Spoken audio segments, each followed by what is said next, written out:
Welcome everyone to the F10X Academy Insights chat with David Daly. My name is Timothy Fair-Matthews, and hello David, how are you doing, mate? I'm very well. Good evening, Tim. How are you?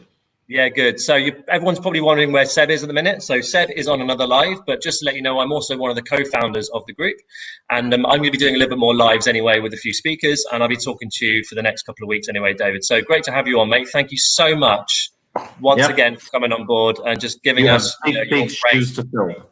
Sorry, say again? You have big shoes to fill. Oh, right. Well, anyway, first of all, mate, how's your week gone? How's it gone? It's good. I mean, it's busy. I do joke about the only certainties in life being death and taxes is one of the things I do. So there we go. I am busy. There you are. That's why. So you've basically summed up. That's why you do what you do, basically. Yeah. I mean, we could go into doing funerals as well. I mean, dark humor would guess it's the time for it, but I won't do that. Well, I mean, that's the sad truth, isn't it? When taxes are more positive than that. But anyway. It is actually. Right, so everyone listening, feel free across this conversation to give us your questions, because David is here for you. So David is an expert on tax. I mean, in fact, David, I know we did an introduction before, but just give us a little bit about yourself, your knowledge, your expertise, just so everyone knows who you are and what you specialize in. Okay, so my background is I'm a chartered accountant trained out of the UK. My background is generally in transformative environments. These are entities which are growing or crashing at speed, because fundamentally the journey outcome is the same. If you're going very, very fast in a controlled manner towards a wall, you're still going to hit the wall.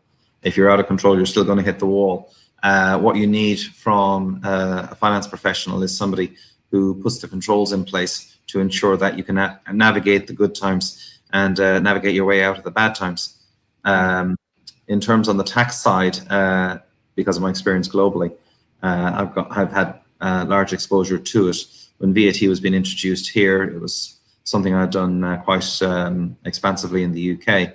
So it became a natural thing to focus on in the early stages. But outside that, we do everything from accounting, which I do for Tim's firm, just for full disclosure, fractional CFO type services where you effectively act as almost like a non-exec finance person on whatever frequency is required. It might even be just a half a day a year, where you can give an overview from a different perspective, because the reality is, especially as SMEs, you don't have all the skill sets, and we have the same in our practice. There are things we just can't do very well.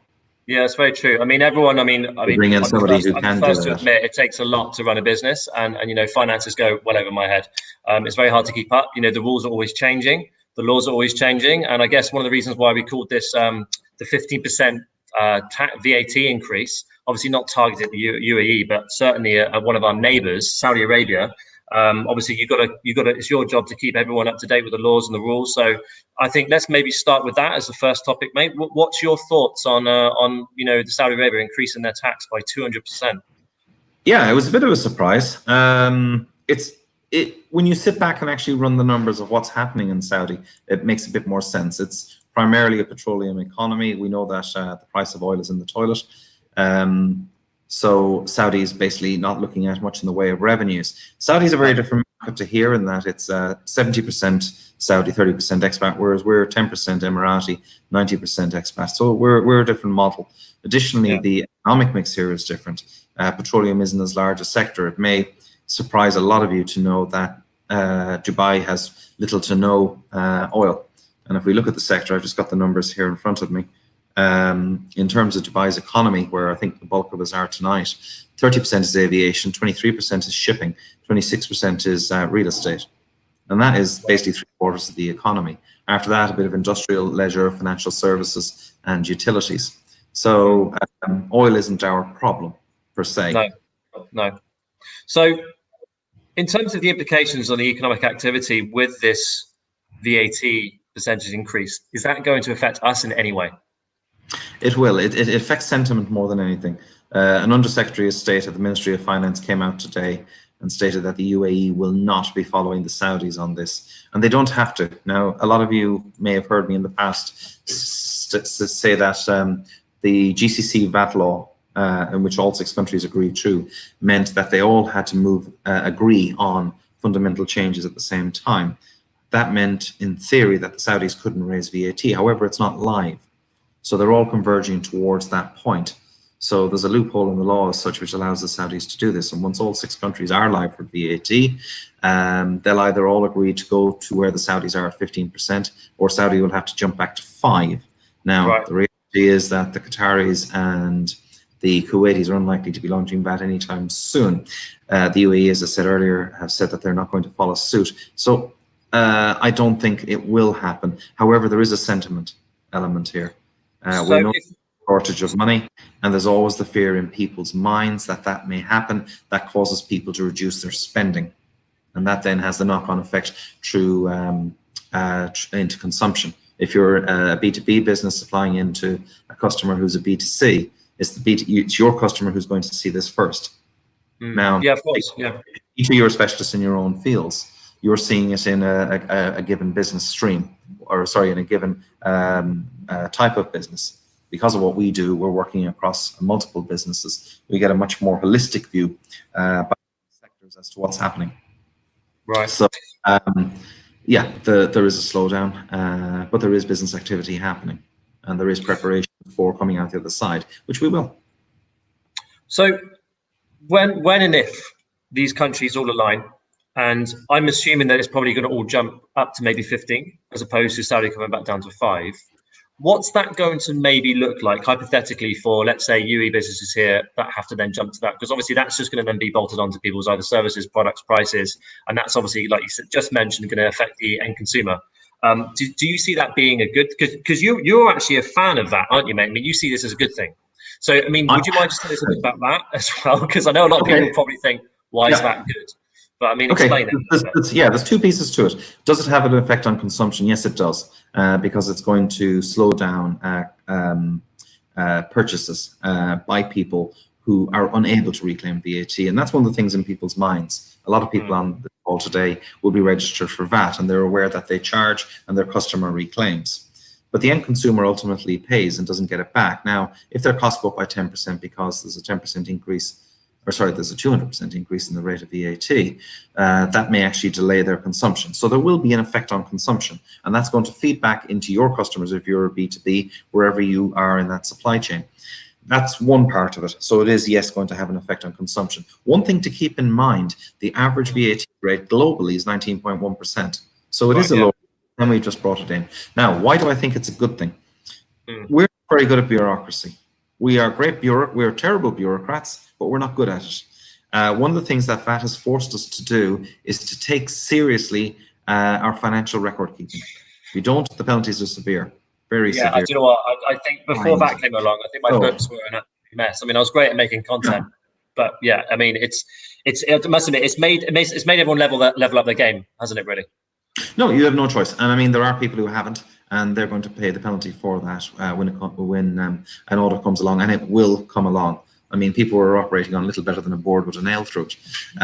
You now have to have a financial system of some sort, and you have to have records which are properly kept, which are easily interrogatable, because you can get fined 20 grand for not keeping proper records, regardless of whether it's right or wrong. I mean, they're coming in to audit you. It's up to you to provide. It is not up to them to go in and discover. So keep that in mind.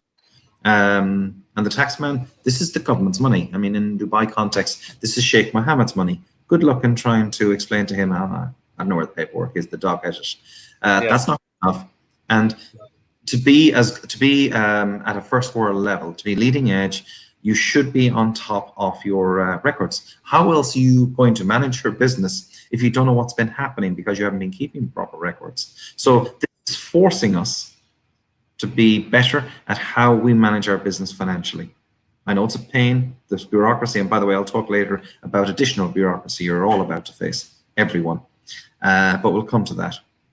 Okay. So as you just wound up there, we just had an interesting question coming from Chassis. And I know we touched a bit about how it will affect the market. But how's it going to affect the local SMEs? Because obviously this group was obviously filled with people locally in Dubai. Most of them are business owners. So, I mean, what do you think it's going to really do to them? Do you mean the virus or VAT? Sorry. No, the VAT. Sorry. It's sentiment, so it's going to affect sentiment. So in people's minds, they're going to have heard what's happened in Saudi, and regardless of what they're told, they're going to believe we're next. That's human nature. There's not a lot you can do about it. I'm sure unless what's his name, the VP of the country, oh God, MBZ, I can't remember his full name, came out and said it himself. Instead, we got an Under Secretary of State who is perfectly capable of making the same point.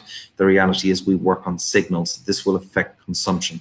People will be even less inclined to spend money, which feeds into your businesses. That's just the reality of it. Or the other side is it could potentially, because the Saudis have said it's going to start from July, it could bring larger consumption of larger items forward on the basis that they're afraid that costs will rise by 200% on the VAT rate come July. So it'll have an adverse effect probably on larger purchases, but on minor purchases, it will probably just get people to tighten their belts. Well, yeah, I mean, I think that's what everyone needs. I think at the minute, tightening the belts is exactly, I think, what everyone is doing. I mean, we need to, I mean, certainly for me, I can't speak for everyone, but, you know, it's really got us to really sit down and think, well, where's the company direction going? I mean, to be quite positive, what I would love to kind of just go into next is how do people get help, and how do people get their ducks lined up, so to speak, with this VAT, with just preparing and just making sure their business can weather the next few months. And that's just generally speaking, not just about obviously VAT, but what's your thoughts on that? How do people go about getting help and taking positive steps to make sure that the company's in a good place? Yeah, I'll give you a working example. One of the businesses I look after,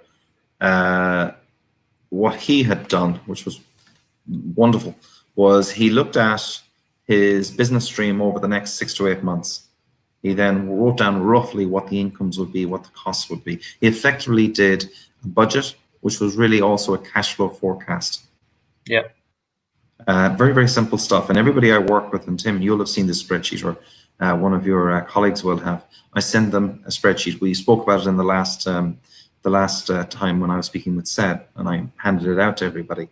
Very, very simple, but people don't do it. And it's not complicated stuff. You need to know where your business is going, but you need to know where the cash flow around that is going, because cash right now is king. They're almost the same. So you need to be tracking very clearly.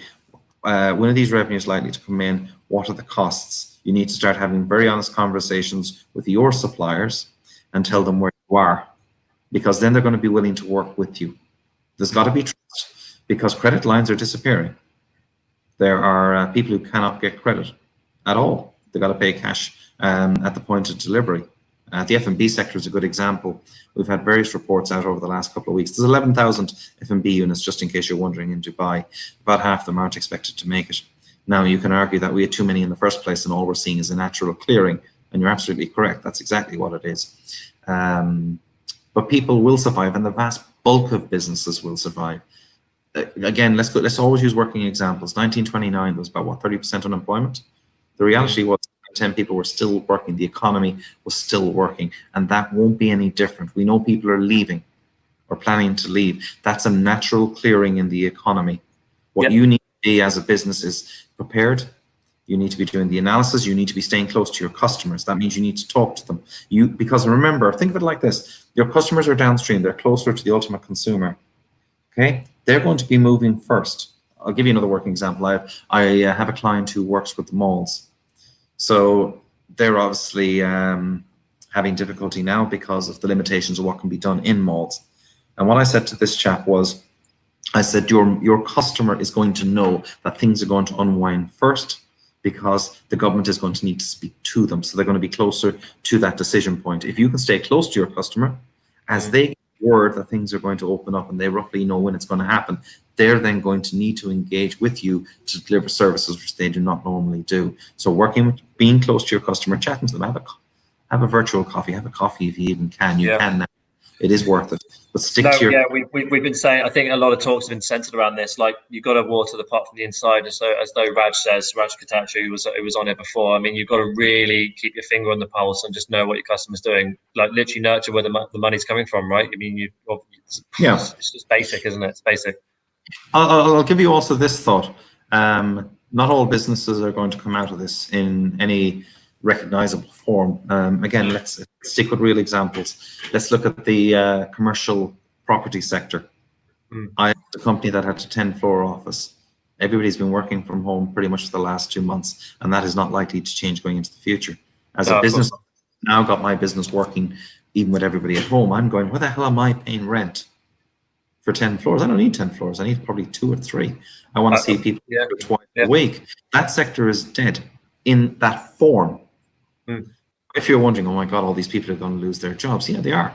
A lot of people are going to lose their jobs. At the same time, new businesses will replace it. And again, let's use real world examples. In my profession, there was a time we didn't have computers. Instead of having 15 people in an accounts department, you might have 150 doing paper ledgers.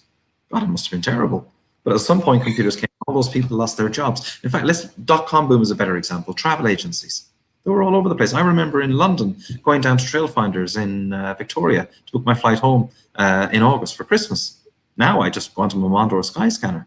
All those people who lost their jobs did not starve to death. No. They found something else to do. And what happened? Unemployment went down. So there will be new opportunities. So for your business, look at the market and go, what parts of my business are not going to survive? And what should I be thinking about doing? And you need a sounding board for that, because all of you, all of us, are invested in the businesses we've developed. So we're close to it. And it's a terrible thing to watch something you built wither, because it is withering. Elements of it, maybe you're lucky enough you're in a sector that it isn't. So you've got to think about, well, what do I need to do, or where is my sector moving? And how do I move to that? Who do I need to speak to by way of clearing my thinking on this? What are the financial elements? And I'll talk now as an accountant. What kind of financial planning do I need to be doing around that? How is this different to my previous understanding from a financial planning point of view? And that's where I would come in terms of supporting you. Well, I think that's an amazing bit of advice there, David. Thank you so much. I mean, certainly I can relate to that. You know, we originally, First and 10 Productions was an international production house. We used to work with Netflix, Vice, do lots of stuff with crews from all over the world. We actually had a load of shoots cancelled just in February, just as this crisis hit, and it's caused us to be completely flexible with focusing on nurturing our clients locally. So yeah, I mean, amazing bit of advice there. Amazing question from Shivani here. She says, in the larger pic, what would your perception of how in the UAE is going to emerge after the virus? It could be all good by the government pumping in funds and getting the economy out of the recession that was already there. What's your thoughts on that? Oh, first of all, sorry, I never said hi to Chassie. Hi, Shivani. In the larger picture, what's your perception of how is the UAE going to emerge after the virus? It could be all good by the government. Because I think a lot of people, I mean, one of the things I'm debating about this normal, that people say, I'm hearing a lot of people all the time on the phone saying, yeah, I just can't wait for it to go back to normal, when things go back to normal. And it's like, and correct me if I'm wrong, I don't know if you share the same thought on this, but my opinion is normal is now this, and there's going to be, it's going to improve, but there'll be almost like you just said, there's going to be almost like a new economy. People are going to have to pivot. Some jobs unfortunately won't be around, some will be flourishing, and some new jobs will be emerging. So I mean, I guess this kind of makes this question a little bit redundant, but it would be interesting to see what do you think, let's say fast forward this 6-12 months from now, what do you think the country's going to be like, and what do you think, you know? I'll answer your question and Shivani's at the same time, because she's absolutely got her it correct in the second part, where she says, out of the recession that was already here, in the last couple of years, the economy has been slowing down. It just has. Yeah. You can see it. And the clearest one is rents. They've been going down. Okay?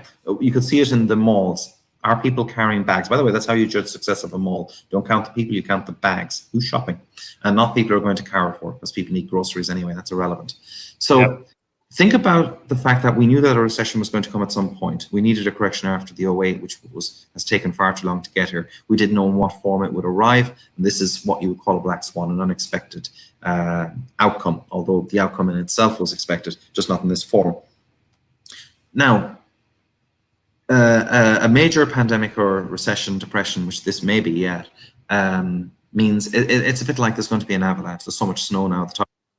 But because we've been on the road down in the last 2 years, we're already halfway down the mountain.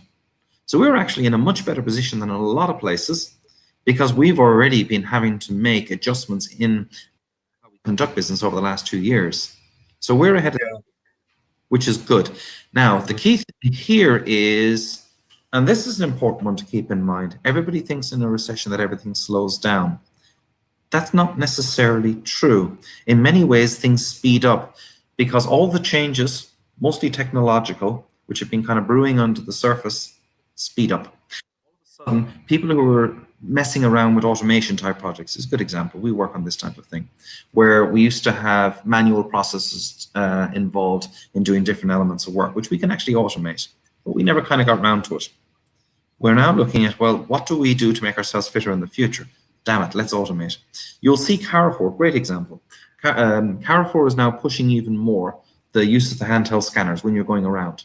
What that means is they can automate more the shopping experience, which is quicker for the customers. It means they need less people at the checkouts. That is what I mean by it will speed up change, which was already happening, because now the politics doesn't come into it. There's a great word from the 17th century, tuber de gullions, which are kind of the pitchfork people who are going to prevent you from making the changes you need to make. Well, in this type of environment, nobody gives a damn about the, if you like, a woke employee who goes, no, you cannot do this, because it is such a crisis. So changes which were being held up will start happening.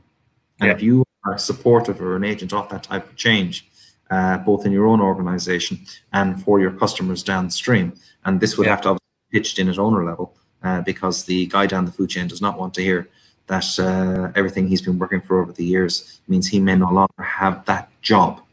Yeah, no, it's true.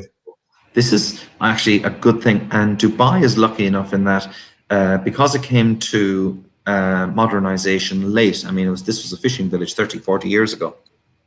It's had the advantage in that it's been able to skip certain technologies. We never had a normal mail system, a physical mail system. We just skipped it completely. So we are in a position to be able to take advantage of a lot of these type of advances in technology. And we're seeing a lot of, if you want to call them bed blockers, let's use bed blockers, why not? It's a good Western term for it, are packing their bags and going home. And that's not necessarily such a bad thing. No, okay. Positive, that's good. No, it's good. I mean, it's a slightly positive thing. I didn't realize that a recession kind of does speed up. I suppose that does make complete sense. Just had another really interesting coming from, I think Holly Hayes. Remember, guys, when you're on this stream, make sure that you enable StreamYard to take your details so that we can see who it is putting this question in. But I think this is Holly, and she's got a great question. It says, prior to the pandemic, what were the biggest mistakes that you were seeing your clients making in regards to budgeting and finances? And how has that changed now? Well, I guess that's kind of going back to what you said about people being more aware, tightening the belt. But okay, hi Holly. What were the biggest mistakes? People do budgets to a point. There is an element when you're pitching for a piece of work, you do a budget for that piece of work. Now, do you keep an eye on that piece of paper? And it might literally just be that sheet. So you're kind of watching as costs come in against it. It's a very back of a cigarette box way of doing things. There are better ways to do things. I mean, the accounting software we advise, Tim uses it, we use it ourselves, is Xero. You can do all that budgeting in Xero. So you can actually have the actions going in against the budgeted items, which means you can actually track, which means you only need to do it once. So when you get the costs in, you can post and match against. You can create a job number or a task number, whatever you want to call it, for each individual pitch piece. You could even, if you wanted, do a nominal cost of time. So you can actually see, well, what's the amount of time and effort that I'm spending on things? Now, that wasn't being done. Is it being done now? Not really. I wouldn't say a lot has changed on that. What happens in this type of environment is the core skill set that you have as business owners, which in a lot of cases, and it certainly wouldn't apply in nearly every case that I deal with. Part of the reason they hire me is they don't know how to do it, and they recognize they don't. They then focus more and more on their core skill set. Now, if I can drive a car. I mean, I'd be tasked to try and open the bonnet, and if you started asking me where things were in the car, I don't know what an alternator does. I know the word exists. Head gasket, I'm aware of it. I don't know what the hell a head gasket is. I don't know what the hell the damn thing does. I hear the term, it goes, whatever the heck that means. So I can do things. I'm conscious of words, but I really haven't got a monkey's what I'm doing. And we're all guilty of that. One of the, I suppose, things I would advise is it's not a bad time, given you've got a lot of free time, to start thinking about where are your gaps in your business and what can you do to barter. And what I mean by that is, look, we're all part of a community of SMEs here, and we've all got different skill sets. I mean, I would a plug or two in my time, but I'm bloody dangerous. I'd burn a house to the ground. I know how it's done. I can go onto YouTube and get a video which will show me. I can go onto YouTube and get a video to show me most of what almost all of you people on this call tonight can do, and you can do the same for mine. But that doesn't mean you should do it. No, of course not. I mean, the trade swap idea is a fantastic idea. I mean, because obviously you're a big. I'm a big fan of it. I know you're a big fan of it. I mean, and theoretically, there's nothing wrong with it. I mean, it's still got the same amount of cash value exchange, except people right now don't have to worry about the cash, because cash is king at the minute, and everyone's got cash flow issues. But if you can find a fair trade and benefit from each of the services, it's like you're still investing. And right now, people, as much as cash is king, and you've got a lot of time in your hands. I mean, there's other ways you can invest in your business, and this is one of them. It's just preparing, finding the gaps, as you say. There's one thing that I've just popped up here. I think it's from, I've just got my phone in front of me. Hold on 2 seconds. Ghislaine, I think it's Ghislaine, this. Definitely cash flow is very important to look at.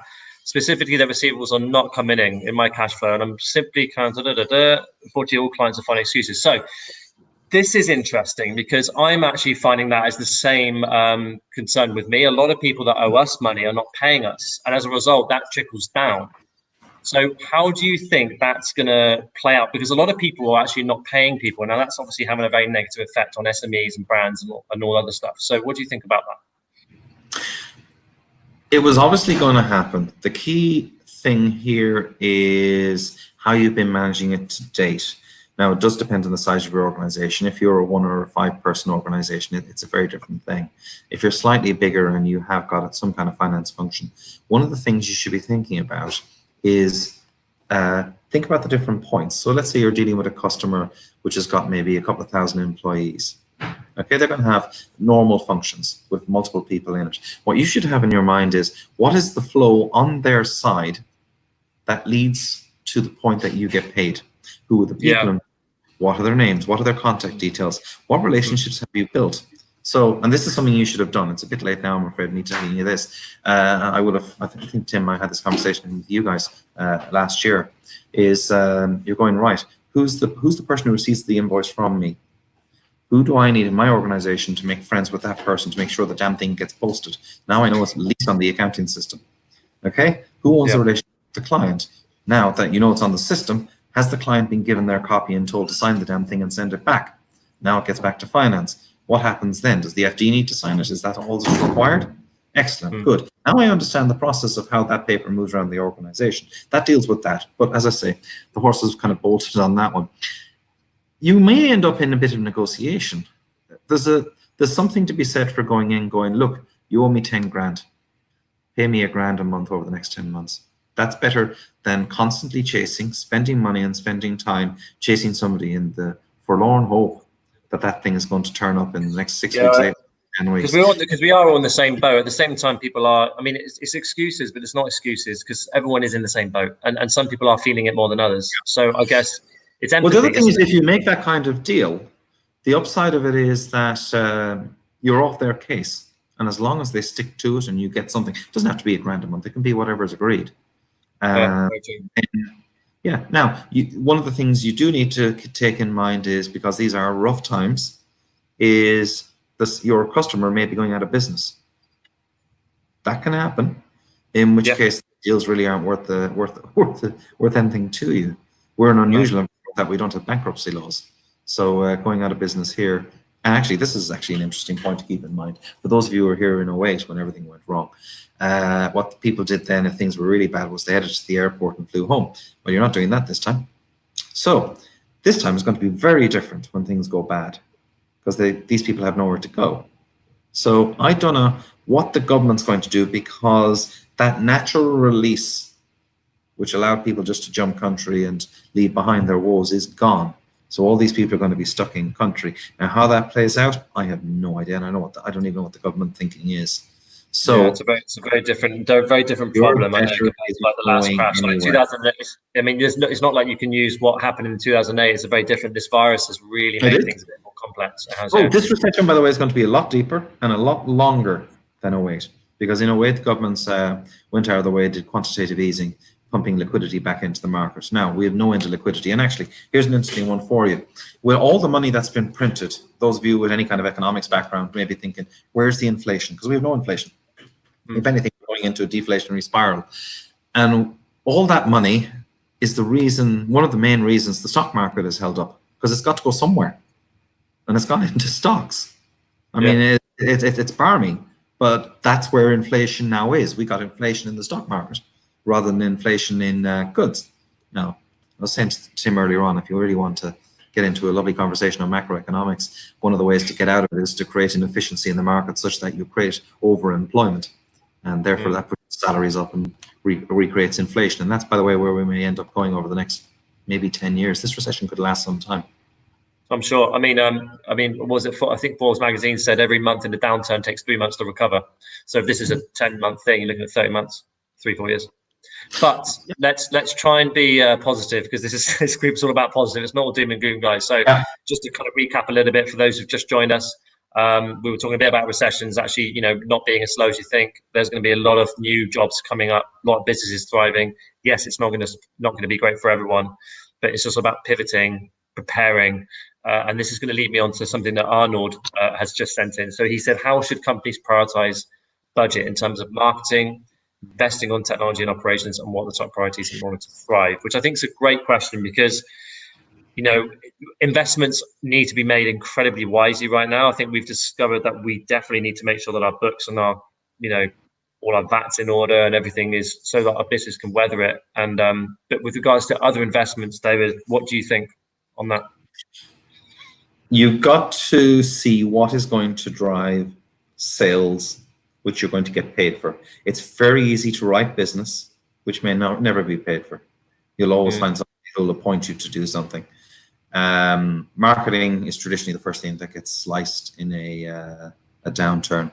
Now, marketing has different forms. I mean, to an extent, this is marketing. It's marketing for me. It's marketing for Tim, and it's marketing for anybody who comes up here and puts themselves in this forum to talk to you all. There's an element of that, and that doesn't cost anything more than my time. So marketing should still be done, but it should be done in something which is going to support an objective, which is clear. In terms of investing in technology and operations, technology has become an awful lot cheaper. The reality is there's an awful lot of freeware out there.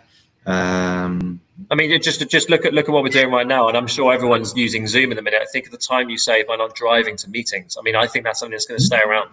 I think all these things need to be invested in, and I think there's plenty of avenues, especially for things like marketing, like you say, is going to be worth it. I mean, you're not going to want to drop 100,000 dirhams on a billboard on Shakeside Road at the minute, but you're probably going to want to, you'll see. Exactly, yeah. So of course, but no, that's true. That doesn't mean you shouldn't do marketing type activities, communication type activities. From a technology point of view, what are you going to get out of that? So what is that going to do to push a sale where you're going to get paid, or there's a high likelihood you're going to get paid? So they're the types of things you got to look at. Partnering is important here. Maybe a case you have no choice but to pare back your operation and say goodbye to people. I mean, there's ways where you can go, look, I'm sorry, but what I'd like to do is to keep you there, and if this project comes in, I'll bring you in on a freelance basis. That's sadly just where we are. Ultimately, and this is very important, the entity, the business must survive. And that sounds like a very cold, harsh thing to say, and the kind of thing an accountant would say, but that's the reality of it. And that's not in any way to denigrate anybody's employees or anybody who is one who's watching this tonight. No, true. Very true. Okay, so someone here, I don't know who it is. Can someone speak about bankruptcy? I know this is probably there are none. There are none. No bankruptcy I think we spoke about this last time. Yeah, they've spoken about bankruptcy laws, but I'm not aware that they ever got around to introducing them. So we still technically have debtors' prisons. Welcome to Victorian Britain. Although in fairness, the government has made a lot of changes to that, so it's not as bad as it was back in the early 2000s. If let me put let's hypothetically talk about X business that, let's say, hopefully doesn't exist, but let's say is watching this in this group right now. If you're in a position where you think your business is unlikely to weather the next few months and they think they're probably going to run out of funds, what advice or things do you think they can do to prepare for that? What are the options, do you think? If you don't think you're going to survive, hoping against hope, it's understandable because it is your baby if you're a business owner. But if it isn't going to survive, then the marketplace, a little bit like nature, is fairly heartless. You're going to have to make that decision to close that business down, and there's a process involved, and it's a pain, quite frankly. I've done a few of them for people. But there is a process to go through, including, you're going to enjoy this, having to advertise in the paper that you are closing down to give potential creditors a chance to write in and go, oh, you owe me money. Yeah, I mean, uncertain times, of course. I'm sure, hopefully not many people in this watching this video right now is in that position. But yeah, I guess it's just do what you can. Like you said, just take any of the tips and advice that we're given in this chat, and just do what you can to try and prepare and make that decision. It's good to kind of, even there's no shame in it. I mean, this is a very unusual time. It's very, it's not like a normal crash. The virus is this whole pandemic has made things a lot worse.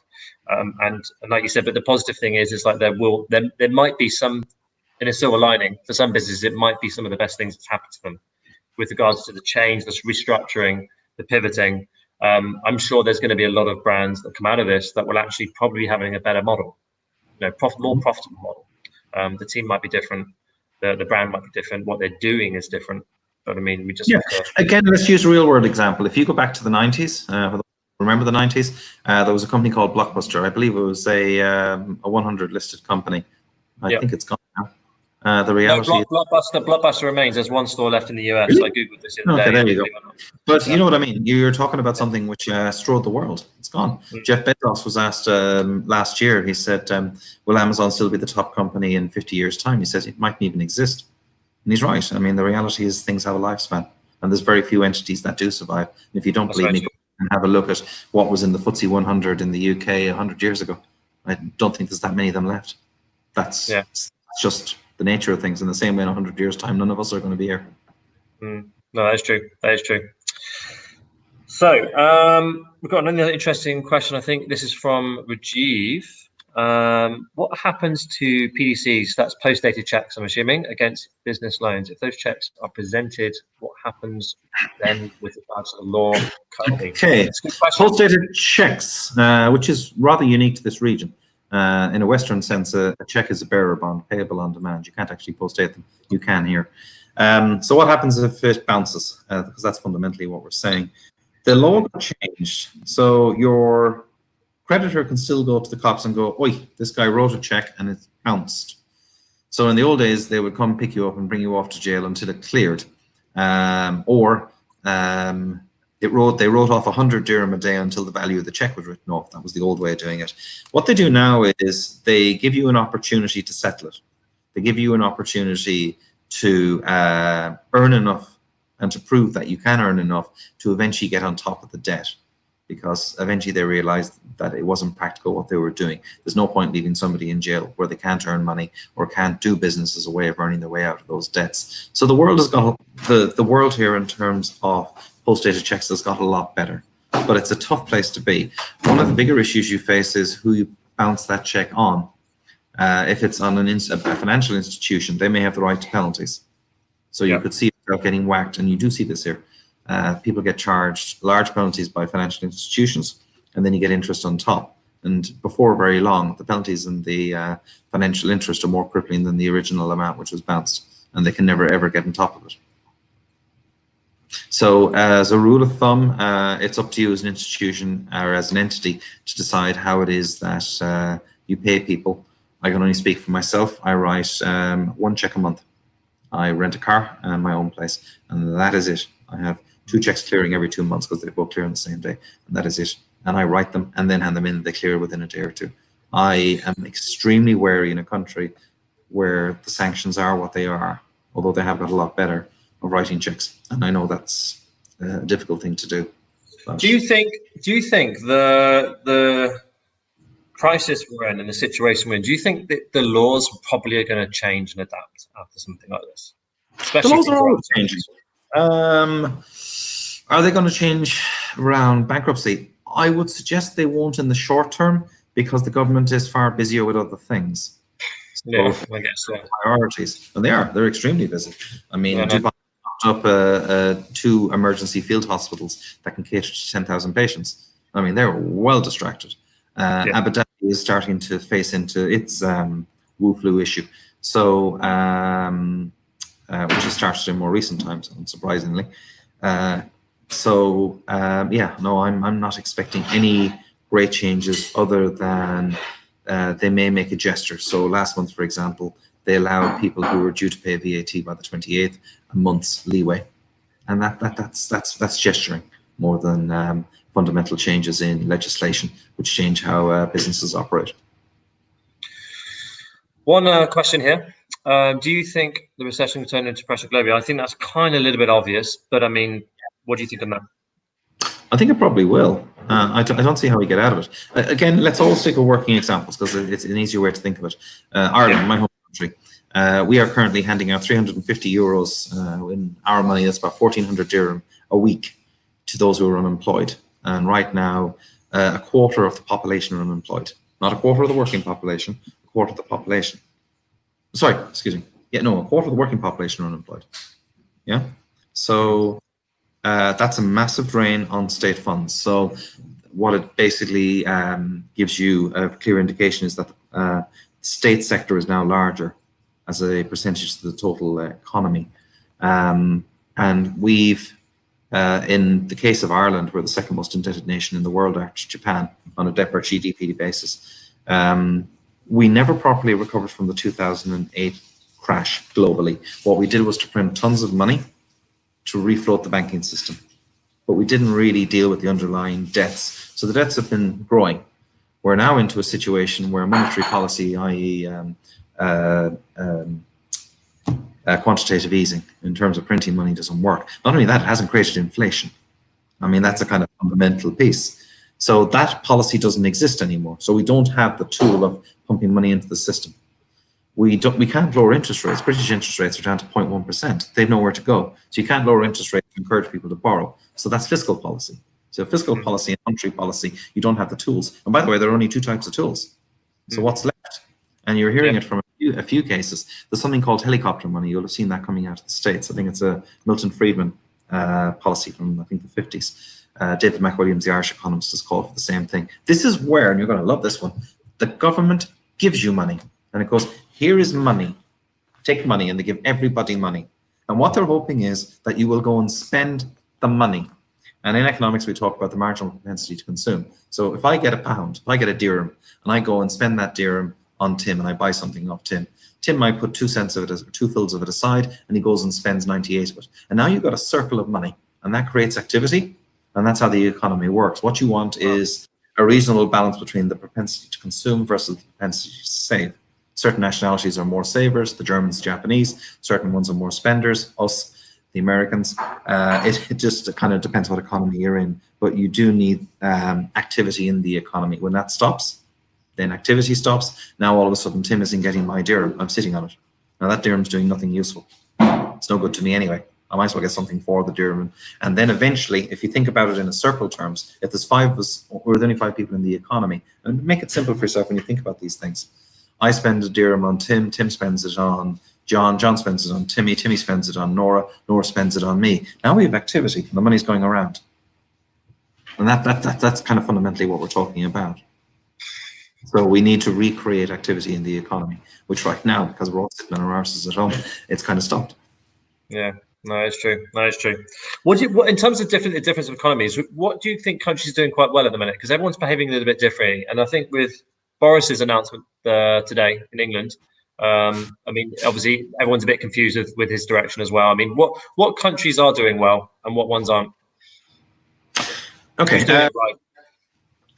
Well, we don't know, and we're not going to know for a few years. I mean, if you look at the 2 models, and there's really only 2.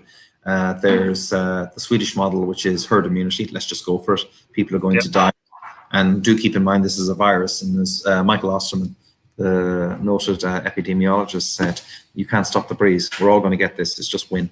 What we're trying to do is to ensure that the medical facilities of countries can get up to speed and deal with an avalanche of cases. So what you want to do is get hit by 5 20-foot waves rather than a 100-foot wave. The Swedes have just decided, screw it, we're going to go for it. But as part of that, we're going to tell the elderly and the sick to keep away from people. Now, they've lost a couple thousand people, but in the grand scheme of things, it's, and again, I'm not trying to be callous here, it's not crazy numbers. And if you actually look at those numbers relative, not in total terms, but population relative to other European countries, actually, it's not that bad. We're in bad flu territory. The other model is the track and trace, test and trace, sorry. So this is where somebody gets the virus, you find them, and then you trace who they've been in contact with. South Korea is the most recent example we have. Some fellow went to a nightclub at the weekend, I believe, and he passed it to 70 people. He went to 3 nightclubs. They traced it back to him. So, and then what you do is you isolate those people and those people around them. And what you do is you stop the virus spreading. You hear about the R0, and what you're talking about is the rate of transfer. And if you can keep that below 1, therefore the amount of incidence of virus in society reduces. The problem is you're still down with the fundamental point that it's a virus. We're all going to get it. And not only that, the virus is mutating. Even if we come up with a vaccine, we come up with a vaccine for one version of it. So in reality, we are going to have to develop herd immunity, whether we like it or not. And we are sadly going to lose people. This virus, as we know, attacks the elderly and people who've got underlying conditions. So that's unfortunate, but nature doesn't really care. And that's just a reality. Now, in terms of, from an economics point of view, in terms of who's doing well, you've got to remember that the world economy has 3 waves. There's the commodities economy, and by that I mean people who produce commodity type items. So we produce oil, the Russians produce oil, the Australians produce aggregates. Yeah, so they're the first part of the economy. That then moves on to the manufacturing part of the world, think China, and then it moves to the consumption services part of the world, Western Europe, America. Okay, so typically in a normal recession cycle, they move in waves. The commodity economy goes down first. That then feeds into the manufacturing economy and eventually feeds into the service. By the time it feeds into the service economy, you'll tend to find that the commodities economy is starting to come out. What we're seeing now is a perfect storm. Everything's in turmoil. Is there any country economically doing particularly well? Some ones will weather it better than others, partly from a wealth point of view, partly because they've been lucky not to be affected to the same extent as others. I mean, the Italian economy has been devastated, as is the Spanish. The British economy and the American economy will rebound faster than you think. I'll get on to Boris in a second. Partly because as an economy, there's a flexibility built into it. Cynics will say in America that they'd let people starve in the street. And if you look at some of the incidents where people don't have health insurance and an ambulance drops them back onto the street, that's an example of it. Britain doesn't have that, but some would argue they do. But Britain has been modifying its economy in the last 10 years in any case. First under the Cameron government, through Theresa May's interlude, and now into Boris. So for example, the high street in Britain is dying, not because of the government, but because people aren't shopping in the high street anymore. The reality is that the high street as we know it is going to disappear. By the way, that's got huge implications to here. If we're all going to now move to buying off Zouk and Amazon and Noon and whoever else it is, what on earth are we going to the shops for? What we're really doing in shops in the future, I believe, is we're going in to see and touch the good, then we'll go online to buy it. That's got massive implications. Now, certain countries are ahead of the curve on that because they've dealt with it. So they're the economies which are going to come out earlier out of this. Also in terms of debt numbers, Britain has went through quite severe austerity. So they've kind of got on top of things. Now they're spending like no tomorrow, but everybody is. And remember, everything's relative. And if you don't understand what that means in money terms, think about the wealthiest man in the world. We'll assume there's 10 people, 1 very wealthy and 9 average. And that wealthy person is worth 10. And the poorer people are worth 2 each. If 50% of wealth is wiped out, that person who's worth 10 is now worth 5. The people who are 2 are now worth 1. The wealthier person's never been wealthier. Yeah, because everything is relative. Okay, and you got to keep that much in mind. So when the world economy goes down, when it tanks, the world economy goes down. Those who were ahead of the curve in any case are now further ahead. But that still doesn't allow for the fact that economic activity in a given country won't compensate for that, and people adjust to the new commercial reality within their own country and globally. So no, I don't think Boris has done a bad job. Just on a science point of view, they followed the scientists from the start. If you want to lay a criticism on Britain, it's that they may not have involved enough economists in there. They did involve behavioural science, just to see how people would react. But if you look at the deaths, just a quick set of numbers, 91% of the people who died are over the age of 60. And the vast bulk of them have, and I mean the vast bulk of them, have underlying conditions. 8% are between the ages of 40 and 60, which means 99% of the people who died are older. But we knew that. And we also know then that underlying conditions. Sure, there's cases, terrible cases of children, babies dying, but they're random. And in a total result of 30-odd thousand people, and again, I'm not trying to be callous here, that's statistically not significant in terms of what the problem is. So no, I think the British government's done a pretty good job. How do you think here they're doing? I mean, obviously, like you said, Boris has been probably leaning more than medical professionals rather than the economists. What about here? How do you think they're doing it? I think the UAE's done a great job, really have. I mean, the key thing is to prevent panic. And we're a very different society. So, because we're a very fragmented society in many ways, because of how people earn and how people live. I mean, I'm sitting here in my nice sizable apartment with my ensuite. Guys in labour camps are probably living, I don't know, 6, 8, 10 to a room. It's a very different experience. And the relative salary levels are astronomically different. So you go through the tiers of society, from labourers up to house support, up to retail, up to white collar, lower white collar workers, and go up through the food chain. The disparities are enormous, and with that comes all the different cultures which are in play. So the government has a huge amount of juggling to do. They've got their own people represent the place. I think they've done an amazing job of keeping everybody calm, because it would have been very, very easy for everything to go out of control. No, very true. If you're from a foreign country, if maybe you're not as worldly, not as well educated, and think about how many people we have in those type of categories, it's very easy for people to panic, and you're seeing it in places.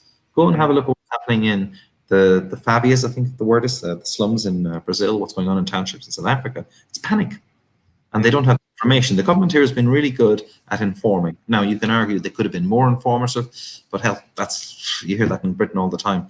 There's still more we can do. The reality is, I think they've done it really, really well. The shops have never run out of food. Well, there's no manual for this, is there? Let's be honest. No, there's not, and that goes for any country in the world. Credit to the place. I mean, it's been relatively painless. Count your blessings. Certainly for us. So yeah, I mean, I think it's good. I mean, how strong do you think the economy is going to bounce back? I mean, let's try. I mean, considering that hard effort, I think the UAE is probably going to be in a good position, probably better than other countries. So I think if you're here, probably there's bounces for others. It should bounce reasonably well. It depends how it clears. One of the things you need is, again, let's use an analogy. For any of you who've done gardening and who've had rose bushes back in the UK, you cut them right back, and by God, they come back strong. Now, what does that mean in UAE terms? Well, we know, I mentioned at the start, there's 11,000 F&B units in the country. We're not in the country, in Dubai. We could lose half of them. Now, that doesn't mean the F&B sector is going to fall apart. We're not going to be able to get pizza Indian or whatever our favorite foods are. Quite the opposite. Those that survive will be in a fit state to survive. And not only that, on the outcoming side of it, they still got to satisfy their customers. If they're no good at what they do, well, they'll have survived the crash to a fail because they cannot satisfy customer demands. We're going to see people leave. We're going to see a lot of people leave. I was looking at an article today. They're talking potentially 10% of the population. Now, that's huge. We're a country of 10 million people. That's 1 million people leaving.